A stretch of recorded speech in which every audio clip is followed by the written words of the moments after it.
Agora então a gente vai ver um exercício que é o exercício número 6, que é um exercício de efeito do íon comum, tá?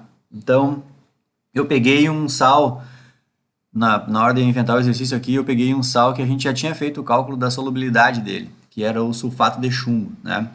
Então agora esse exercício aqui pede para a gente calcular a solubilidade do sulfato de chumbo na presença de uma solução de sulfato de zinco.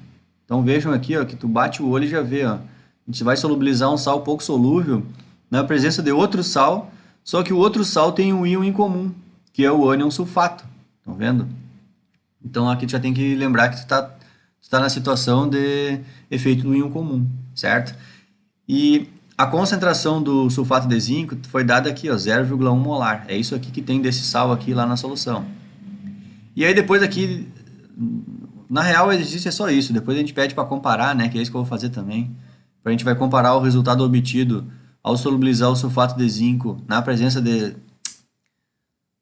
Comparar a solubilidade do sulfato de chumbo na presença de sulfato de zinco. A gente vai comparar depois o resultado que der aqui quando era só sulfato de chumbo em água, certo? Bom, como é que a gente faz o cálculo? É bem fácil fazer, tá? Olha só. Primeiro eu até escrevi aqui, ó, como é que é a solubilidade do sulfato de zinco. Ele é um sal pouco solúvel, né? Aliás, bastante solúvel, aliás, né? Então a gente coloca o sal, que eu estou falando desse aqui, né? A gente coloca o sal em água, o sal vai se solubilizar, vai gerar os ânions zinco 2+, e os cátions zinco 2+, né? E os ânions sulfato 2-. Vai solubilizar bastante eles. Inclusive, se a concentração molar do sal no meio aquoso é 0,1 molar, a cada 1 mol desse sal ele vai gerar 1 mol desse e 1 mol desse. Então, eu tendo 0,1 molar desse sal aqui em meio aquoso, eu vou acabar tendo 0,1 molar de zinco e 0,1 molar de sulfato. Essa é a concentração desses íons que eu vou ter lá no becker. Aí depois lá no beckerzinho, a pessoa chegou lá e jogou sulfato de chumbo. Bom, já o sulfato de chumbo é o contrário. Ele é pouco solúvel, então tá a flechinha bem para a esquerda aqui, ó. Muito pouco dele vai solubilizar, mas o pouco que for solubilizar vai gerar íons chumbo 2+ na solução e ânion sulfato 2-. É isso que vai acontecer. O que a gente faz aqui? A gente escreve a constante do produto de solubilidade do sal sulfato de chumbo, né? E a constante de solubilidade vai ser simplesmente a concentração do chumbo 2+, vezes a concentração do sulfato 2-, tá? Aqui, a gente não vai considerar atividade, né, pessoal? A atividade a gente só usa, como é que eu vou dizer assim, ó? Nesses cálculos aqui, a gente usa a atividade quando a gente já percebeu que vai ter efeito salino, né? Mas no caso aqui, a gente já percebeu que não vai ter efeito salino nenhum, vai ter efeito do íon comum. Então, não tem que se estressar com calcular a atividade desses íons, tá? Então, assim, ó, a gente vai só escrever a constante do KPA, a constante do produto de solubilidade, a mais fácil, aquela que só considera a concentração dos íons, né? Então, vamos lá. O KPS do sulfato de chumbo é a concentração do chumbo vezes a concentração do sulfato. Beleza. O valor do KPS me disseram no exercício. Aqui, eu não escrevi aqui, né? Mas eu já tinha dito antes, né? Era 1,6 vezes 10 a menos 8, tá? 1,6 vezes 10 a menos 8 é o KPS do sal, tá? E qual vai ser a concentração de chumbo? Eu não sei, então eu chamo de X. Qual vai ser a concentração do sulfato? Eu também não sei, eu chamo de X. Só que aí tem um detalhe. Lá no becker em que a gente jogou o sal, já tinha 0,1 molar de sulfato no becker. Então esse meu X aqui, ele está se referindo à quantidade de sulfato que veio do sulfato de chumbo. Mas eu tenho que lembrar que lá no becker também tinha sulfato já. Então esse X aqui, eu tenho que somar a quantidade do sulfato que já estava lá. Então é por isso que aqui está escrito X mais 0,1, entenderam? Esse X se refere ao sulfato que veio do sulfato de chumbo e esse 0,1 se refere ao sulfato que veio do sulfato de zinco. Entenderam? É só isso a novidade da coisa. O resto é matemática aqui. Entendeu? É só esse detalhezinho aqui, ó. Tem que lembrar que já tinha sulfato lá no becker, então eu vou somar a quantidade que já tinha. Então aqui vai ficar X mais 0,1. E aí a gente vem na matemática da coisa aqui. Vai ter que fazer o x vezes x, que vai dar x ao quadrado. Vai ter que fazer esse x vezes o 0,1, que vai dar 0,1x. E aí depois esse valor numérico que vai passar para o outro lado negativo, né? Entendeu? Então a gente vai ter uma equação de segundo grau que vai ser x², né? X vezes x, depois o x vezes 0,1, que vai dar 0,1x, e esse valor passou para o lado de cá negativo e ficou menos 1,6 vezes 10 a menos 8. Então, o A da equação do segundo grau é 1, o B é 0,1 e o C é menos 1,6 vezes 10 a menos 8. Aí vocês vão fazer a Bhaskara, né? Na calculadora, que eu já ensinei também, fazer tudo uma vez só. Não tem como errar, né? Vocês não vão errar nenhuma Bhaskara a partir de agora. Quem está vendo os vídeos aqui nunca mais vai errar Bhaskara, se fizer na calculadora, hein? Porque a galera erra fazendo a calculadora, né? Parece que se usar a calculadora não erra. Não. Bom, então, fazendo a Bhaskara aqui, está aqui o resultado. Depois que achou o x, né? Esse 1,6 vezes 10 a menos 7, quem que a gente chamou de x? Isso eu sempre explico aqui na disciplina. A gente volta e meia chama, tá, é x. Depois que tu achou o x não é assim, ó, entrega a prova pro professor e deu, eu achei o x. Não, tu tem que me dizer o que é o x, sabe? Então, o que é o x?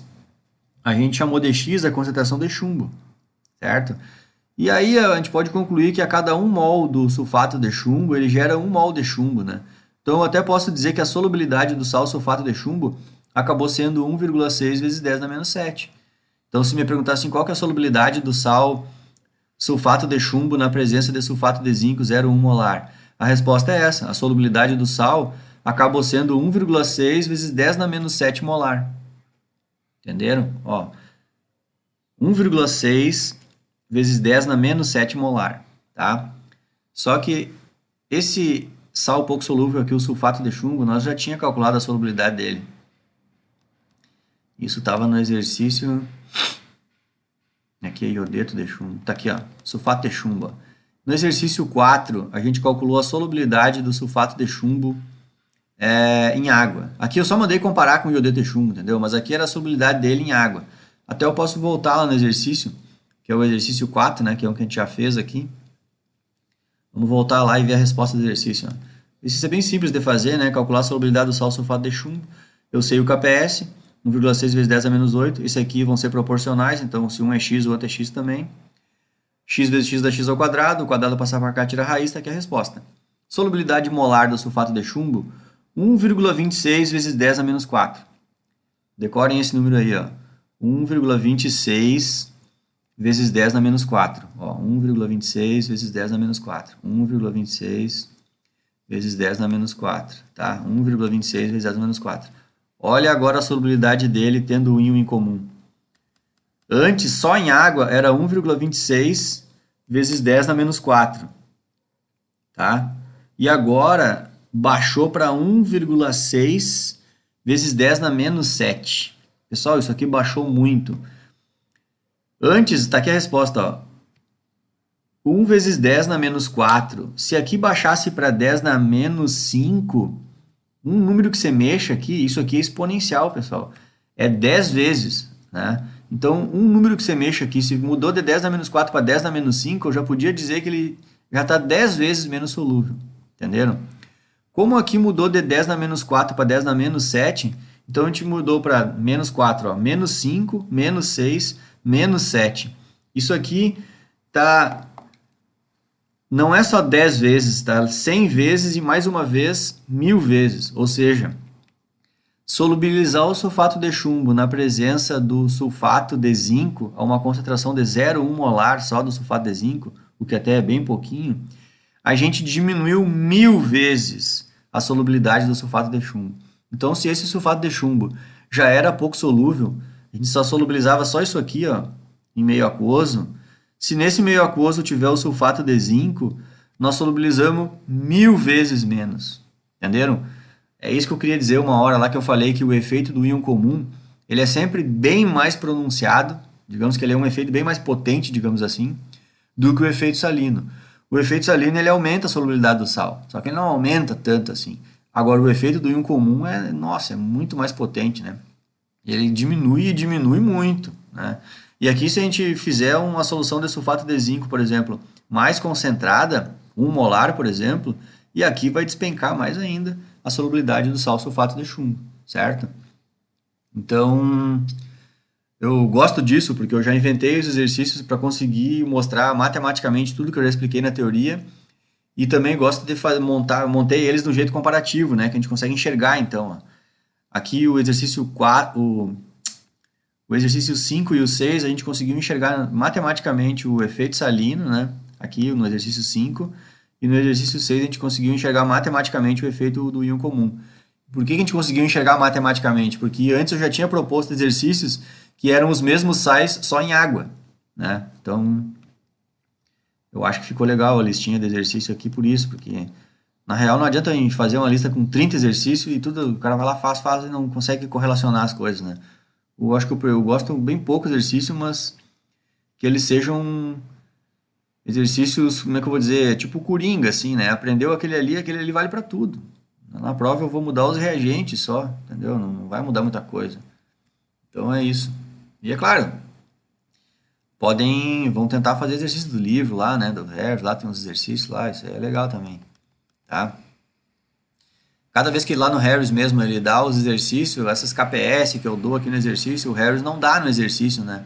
Por quê? Porque no final do livro tem o tabela do KPS, né? Que eu até já mostrei aqui, né? Então tem esses detalhes aí. E assim vale para tudo que é exercício do Harris lá. Volta e meia tem coisas que precisa saber, só que ele não disse. Mas é que ele não disse porque ele já deu no livro lá, então ele não diz no exercício, né? Para não ficar muito repetitivo toda hora dizendo exercício, coisa que já está no livro.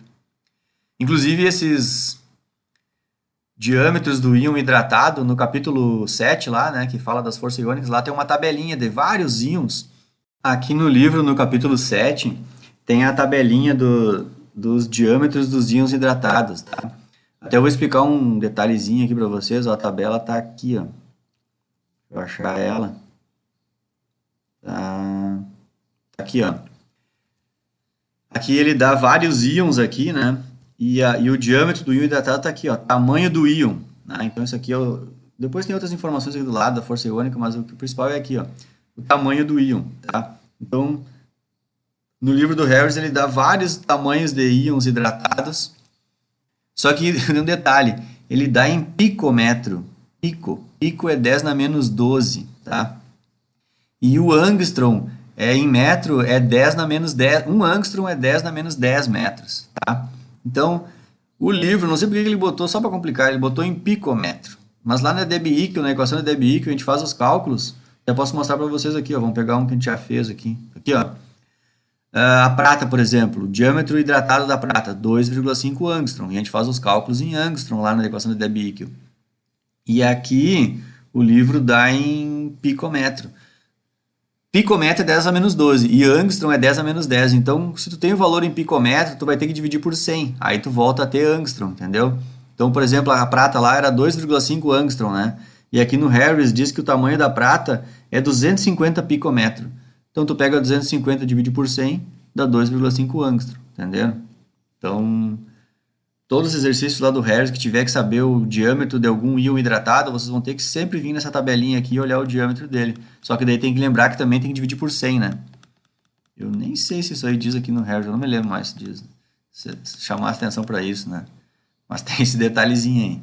E tudo que aqui tem muitos íons, né? Um monte de íons. Isso aqui, inclusive, é uma informação difícil de achar, já digo para vocês. Não, no Harris está de bandeja para vocês, mas é bem difícil de achar de forma segura, assim, né? Não só fuçar na internet via Google, assim, é bem difícil de achar o diâmetro desses íons hidratados aqui. Pelo menos por muito tempo foi muito difícil de achar, né? Certo? Então fecha o vídeo aqui.